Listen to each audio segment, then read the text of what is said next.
ఓ రోజు మధ్యాహ్నం ఊరి బయట ఉన్న మట్టి రోడ్డు మీద రాజయ్య తన నెత్తిన ఒక పెద్ద మూట, ఒక చేతిలో భారీ సంచి పట్టుకుని ఆయాసంగా నడుస్తూ ఉంటాడు. సూర్యుడు నిప్పులు చెరుగుతూ ఉంటాడు. పక్కనే అతని కూతురు గౌరీ కూడా చిన్న చిన్న సంచులతో నడుస్తూ ఉంటుంది. అబ్బా, ఏంది ఎండా, ప్రాణం పోయేటట్టుగా ఉంది. ఈ సంచులు కూడా బండల్లా ఉన్నారా బాబు? అందుకే చెప్పానన్నా, సంతలో ఆ పనివాడు కొంత డబ్బిస్తే ఊరి వరకు మోసుకొస్తా అన్నాడు కదా, అతనికిచ్చుంటే ఇప్పుడు నీకీ బాధ తప్పేది కదా. నీకేం తెలీదులేమ్మా, మాట్లాడుకు నువ్వు. డబ్బులేమన్నా సెట్ల కాతున్నాయా ఏటి? 10 రూపాయలు ఇస్తే గంపిడి బియ్యం వస్తాయి. ఊరికే ఎందుకు దారిపోయాలా? కష్టపడేవాడికిచ్చేది దారిపోయడం కాదు నాన్నా, శ్రమకిచ్చే విలువ. ఇంతలో అదే దారిలో శివ అమాయకపు చిరునవ్వుతో ఎదురొస్తూ కనపడతాడు. శివకు అబద్ధమాడటం తెలియదు. ఎవరైనా తనని మోసం చేస్తున్నారని తెలిసినా వాళ్ళు ఎందుకలా చేస్తున్నారో అని ఆలోచిస్తాడే తప్ప వాళ్లను అడగడు. అంతటి అమాయకుడు. శివను చూడగానే రాజయ్య కళ్ళు మెరుస్తాయి. ఓరే శివా, ఇట్రారా నాయనా. శివ పరిగెత్తుకుంటూ రాజయ్య దగ్గరకు వస్తాడు. చెప్పండి మామయ్య, ఏంటి ఇంత ఎండలో వస్తున్నారు? ఏం చెప్పంటారా బాబు? ఈ బరువులు మోయలేక నన్ను విరిగిపోతుంది.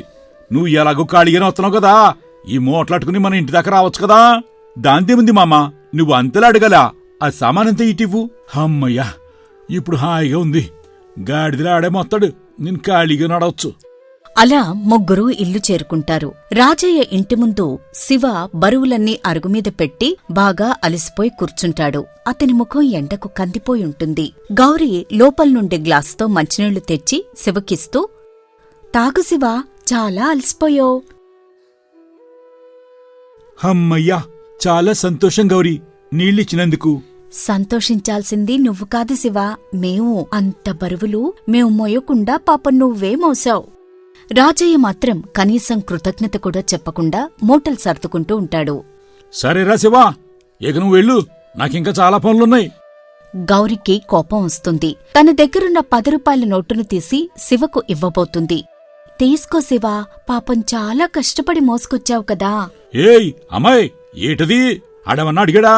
ఆడు మన కుర్రోడు, సాయం చేశాడు, దీనికి డబ్బు ఎందుకు?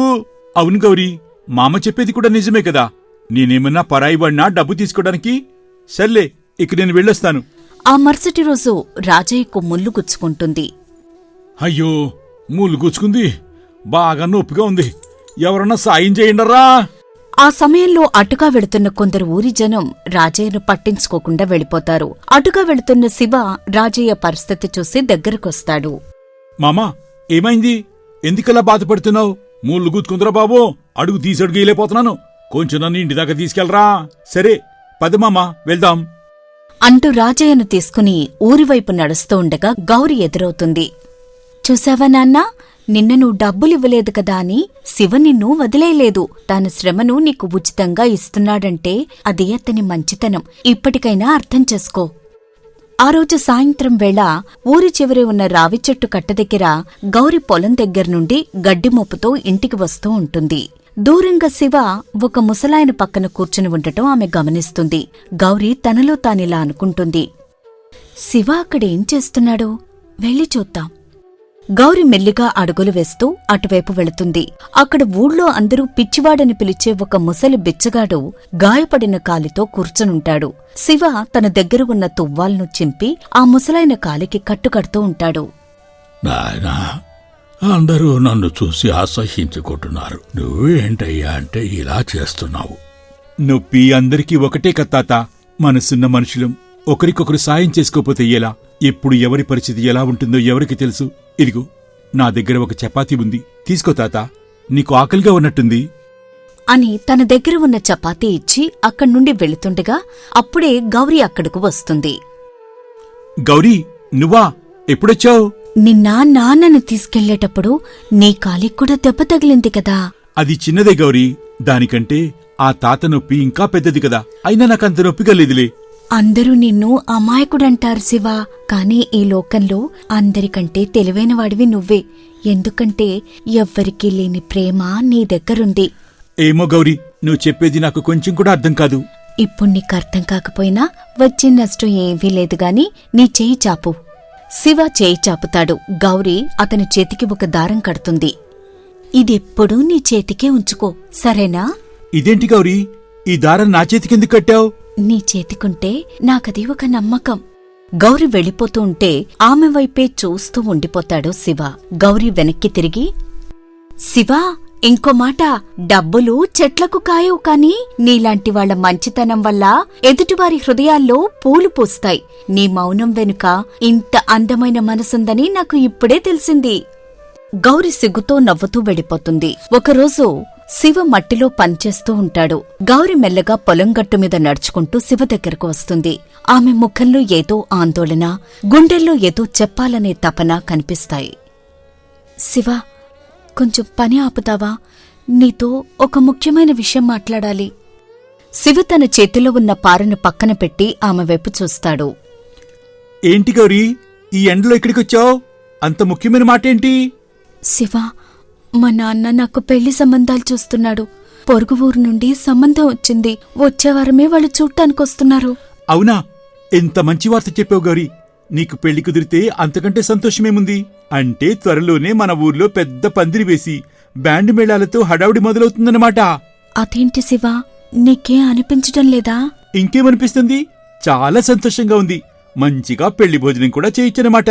నీ పెళ్లిలో నేనే ముందుండి అన్ని పనులు చేస్తాను. గారెలు, బూరెలు, అబ్బో, భోజనం అదిరిపోవాలి. శివ ఉత్సాహంగా మాట్లాడుతూ ఉంటే గౌరీ కళ్ళు నీళ్లతో నిండుతాయి.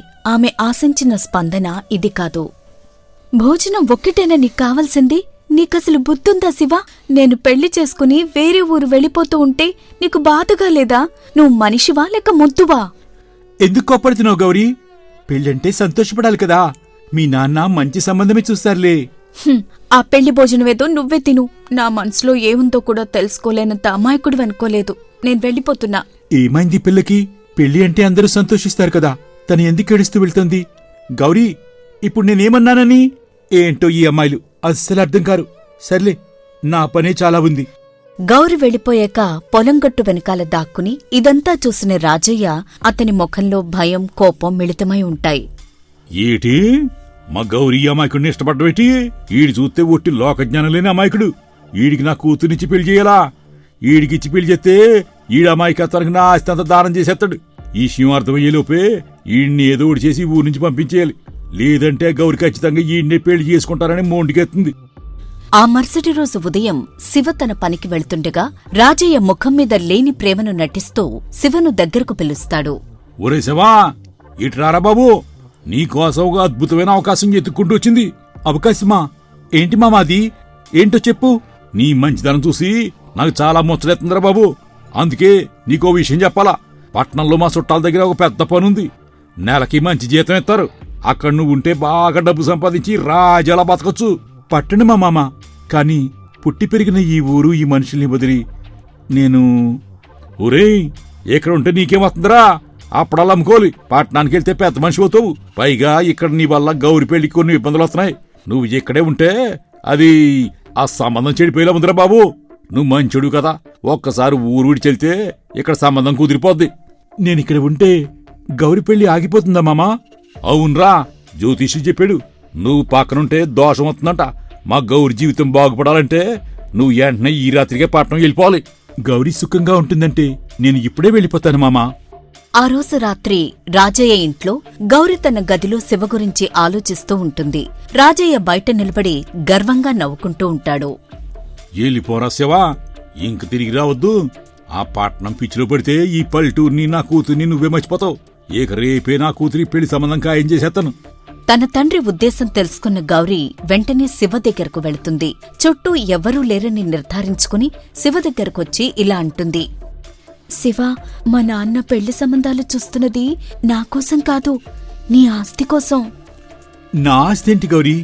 నాకు ఉన్నది ఆ పాత ఇల్లు, కొద్దిపాటి పొలమే కదా. అదే నీ అమాయకత్వం. నీకు తెలియని విషయం ఏంటంటే మీ తాత చనిపోయినప్పుడు నీ పేరు మీద పక్క ఊళ్ళో 10 ఎకరాల మాగాణి రాసుంచట. ఆ విషయం నీకు తెలియకుండా మా నాన్న ఇన్నేళ్లు దాచిపెట్టాడు. ఆ పత్రాలన్నీ ఇప్పుడు మా నాన్న దగ్గరే ఉన్నాయి. 10 ఎకరాలా? మామ నాకెప్పుడు చెప్పలేదే. ఎలా చెప్తాడు? ఆ భూమి ఇప్పుడు కోట్లు పలుకుతుంది. ఆ భూమిని తను సొంతం చేసుకోవాలంటే నువ్వు ఈ ఊరు నుండి వెళ్ళిపోవాలి. అందుకే నా పెళ్లి సాకుతో నిన్ను ఈ ఊరు నుండి వెళ్ళగొట్టాలని చూస్తున్నాడు మా నాన్న. శివా, నేను నిన్నిష్టపడుతున్నాను, కాని నా పెళ్లి కోసం మా నాన్న చేసే ఈ మోసానికి నేను తోడు కాలేను. అందుకే చెప్తున్నాను, నువ్వు వెంటనే ఊరు విడిచి వెళ్ళిపో. కాని మా నాన్న చెప్పినట్టు పట్నం కాదు, పక్క ఊళ్ళో ఉన్న జమీందార్ గారి దగ్గరికి వెళ్ళు. నీ ఆస్తిపత్రాలు ఎలా తిరిగి తెచ్చుకోవాలో ఆయనే చెప్తారు. చాటుగా ఇదంతా గమనిస్తున్న రాజయ్య గుండె ఆగిపోయినంత పనవుతుంది. దీని తెలివి తగలడా? నేను శివగాడిని పంపించేద్దామనుకుంటే ఇది ఆడికి కోట్లీలు చేసే భూమి విషయం చెప్పేసిందా? ఇప్పుడు ఈ జమీందార్ దగ్గరికి వెళ్తే నా పని పోయిందా? గౌరీ, నా ఆస్తి సంగతి నాకు ముందే తెలుసు. ఏంటి, నీకు తెలుసా? ఎలా తెలుసు? మరి తెలిసి ఎందుకు మౌనంగా ఉన్నావు? మా తాత చనిపోయే ముందు నన్ను దగ్గరికి తీసుకుని ఒక విషయం చెప్పాడు.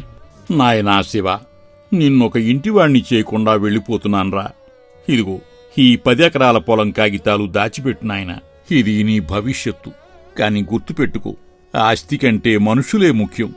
ఎవరికైనా అవసరమైతే సాయం చెయ్యి కాని ఎవ్వరినీ మోసం చేయకు నాయనా. వద్దు తాతయ్య, నన్ను వదిలి వెళ్ళొద్దు. నాకు అమ్మ లేదు, నాన్న లేడు. నువ్వే నా సర్వస్వం తాత. నువ్వు వెళ్ళిపోతే ఈ లోకంలో నేను ఎటు వెళ్ళాలి? ఎవరి దగ్గర ఉండాలి? బాధపడకు బాబు, మన దూరపు బంధువు రాజయ్య మామ దగ్గరికి వెళ్ళు. అతను నిన్ను చేరదీస్తాడు. తాతయ్య కన్నుమూయడంతో శివ ఒక్కసారిగా అనాథవుతాడు. అలా తాతయ్య చనిపోయిన మరుసటి రోజు శివ ఇంటికి రాజయ్య వస్తాడు. అయ్యో శివా, ఎంత కష్టం వచ్చిందిరా. తాతయ్య కూడా నిన్ను వదిలేసి వెళ్ళిపోయాడనమాట. బాధపడకు బాబు, నీకు నేనున్నాను. మంది దూర బంధుత్వం అయినా నా కొడుకులాంటోడివి. ఏక మీదట నువ్వు మా ఇంట్లోనే ఉండు. ఇలాంటి పరిస్థితుల్లో నువ్వు నాకు అండగా ఉంటానంటున్నావు, అది చాలు రాజయ్య మామ. ఈడొట్టా మాయకుళ్ళో ఉన్నాడు. ఈ నా ఇంట్లో ఇట్టుకుంటే పనికి పని అవుతుంది. ఈడి దగ్గర నా 10 ఎకరాల పొలం కూడా మెల్లగా నా చేతుల్లోకి వచ్చేస్తుంది. అలా జరిగింది చెప్తాడు శివ. మరి ఇదంతా తెలుసు కూడా ఎందుకింతకాలం మౌనంగా ఉన్నావు? పొలం లేకుండా నువ్వెలా బతుకుతావు? మనకు కష్ట సమయాల్లో తోడుగా ఉండేవారికి కృతజ్ఞతగా ఉండాలి. ఇంతకాలం రాజయ్య మామ నన్ను సొంత కొడుకులా చూసుకుంటున్నాడని ఆ పత్రాలు ఆయన దగ్గరే వదిలేశాను. ఆయన అడిగితే ఆ పొలం సంతోషంగా ఇచ్చేసేవాణ్ణి కూడా. కాని నా మీద ప్రేమతో కాకుండా స్వార్థంతో చేరదీశాడని తెలిసాక చాలా బాధగా ఉంది. మరిప్పుడేం చేస్తావు శివ? ఇప్పటికైనా నీ పొలాన్ని నువ్వు దక్కించుకో. ఆస్తిపోతుందనే భయంతో నీకు పెళ్లి చేయాలని అనుకోవడం నాకు నచ్చలేదు. ఇన్నాళ్లు మామ నాకు తిండి పెట్టారు, ఉండటానికి చోటిచ్చారు. అది ప్రేమతో ఇచ్చారు, ఈ పొలం కోసం ఇచ్చారు నాకు అనవసరం. కాని నాకు మాత్రం ఆ కృతజ్ఞత ముఖ్యం. ఆశ్రయం ఇచ్చినవాడు దేవుడు. దేవుడే మోసం చేయాలని చూస్తే మనం చేయగలిగేదేముంది? ఆయనకి ఇచ్చేయడమే మంచిది. మరి నీ సంగతేంటి? నువ్వెక్కడికెళ్తావు? నేను ఎక్కడికైనా వెళ్తాను గౌరీ. కానీ ఒకటి మాత్రం నిజం, నువ్వు నా మీద చూపించిన ప్రేమ, అభిమానం ఆ 10 ఎకరాల కంటే కోటి రెట్లు గొప్పవి. అవి చాలు నాకు. మరి నా గురించి ఆలోచించవా? ఇంతకాలం నుండి నిన్నిష్టపడ్డాను, పెళ్లి చేసుకోవాలనుకున్నాను. నాకు ఆశ్రయం ఇచ్చిన రాజయ్య మామకు ఇష్టం లేకుండా నిన్ను పెళ్లి చేసుకోలేను గౌరీ, నన్ను క్షమించు. రాజయ్య చెట్టుచాటు నుంచి బయటకొచ్చి ఇలా అంటాడు. ఊరే శివా, నన్ను క్షమించరా బాబు. ఇంతకాలం నీది అమాయకత్వం అని చులకనంగా చూశాను, కానీ నీ అమాయకత్వం వెనక ఎంత త్యాగం ఉందని అర్థం చేసుకోలేకపోయినరా బాబు. ఊరే శివా, నిజంగా నువ్వు దేవుడివి. నా స్వార్థం వల్ల నీ మంచితనం చూడలేకపోయిను. నన్ను క్షమించరా బాబు. అంత పెద్ద మాటలెందుకులే మామ, ఇక నన్ను నాలా వదిలేయండి. మరోసారి ఇలాంటి మోసం జరిగితే తట్టుకోవడం నా వల్ల కాదు మామ అంటూ శివ అక్కడ్నుండి వెనక్కి తిరిగి చూడకుండా పొలాల వైపు నడుచుకుంటూ వెళ్ళిపోతాడు. గౌరీ కన్నీళ్లతో వెళుతున్న శివ వైపు చూస్తుంది. ఆ మరుసటి రోజు శివ ఎప్పటిలాగే తన పొలంలో పారతో గట్టు కొడుతూ ఉంటాడు. గౌరీ వెనక నుంచి వచ్చి నిలబడుతుంది. శివ, ఇక ఆ పని ఆపు. గౌరీ, నువ్వేంటి ఇంత పొద్దునెక్కడికొచ్చావు? ఏమైంది? మళ్ళీ మామ ఏమన్నా అన్నాడా? నిన్ను వెంటనే ఇంటికి రమ్మన్నారు. ఎందుకు గౌరీ? ఆ కాగితాలు ఇచ్చేశాను కదా, ఇంకా సంతకమేమన్నా మిగిలిపోయిందా? లేకపోతే నేను ఊరి వదిలి వెళ్లలేదని కోపంగా ఉన్నాడా మామ? నేను ఇప్పుడే వెళ్ళిపోతానులే, బాధపడొద్దను. పిచ్చి శివ, ఆయనకి ఇప్పుడు ఆ 10 ఎకరాల పొలం వద్దుట, నువ్వే కావాలట. నేనా? నేనెందుకు? నీ త్యాగం ముందు మా నాన్న స్వార్థం ఓడిపోయింది. గొప్ప మనసున్నవాడు తన అల్లుడవ్వడం తన అదృష్టమని మా నాన్న అనుకుంటున్నాడు. పద శివ, వెళ్ళి పెళ్లి ముహూర్తం పెట్టిద్దాం. అంటే నిజంగానే మన పెళ్లి జరుగుతుందా గౌరీ? మామ ఒప్పుకున్నాడా? అవును శివ, ఇప్పుడు ఊరంతా పండగే. నీ మంచితనం మా నాన్న కళ్లను కప్పిన పొరను తొలగించింది. పద, అందరూ నీకోసం ఎదురుచూస్తున్నారు. శివ కళ్లల్లో మొదటిసారి ఆనంద భాష్పాలు మెరుస్తాయి. తాతయ్యను మనసులో తలుచుకుంటూ గౌరితో ఇంటివైపు నడుస్తాడు. మరి పెళ్లి భోజనంలో గారెలు చేయిస్తారా గౌరీ? నాకు అవంటే చాలా ఇష్టం. గారెలే కాదు శివ, నువ్వడిగినవన్నీ చేయిస్తారు. నువ్విప్పుడు ఈ ఇంటికి మహారాజువి. పెళ్లి భోజనం కావాలి అన్నావు కదా, ఇప్పుడు మనమే ఊరందరికీ పెళ్లి భోజనం పెడదాం. శివ జీవితం మనకు ఒక పాఠం నేర్పుతుంది. లోకల్లో తెలివైనవారు చాలామందుండొచ్చు, కాని మంచి మనసున్నవారు కొందరే ఉంటారు. శివ ఆ కొందరిలో ఒకడు. రాజయ్య లాంటి స్వార్థపరులను కూడా తన మంచితనంతో మార్చగలిగిన శక్తి మంచికి ఉంది. చివరకు శివ రాజయ్యను గెలిచింది తన ఆస్తితో కాదు, తన మంచితనంతో. చూశారుగా, ఈ కథలో మీకు బాగా నచ్చిన మలుపేది? మీకు ఏ సీన్ బాగా నచ్చిందో వెంటనే కామెంట్ చెయ్యండి. ధన్యవాదాలు.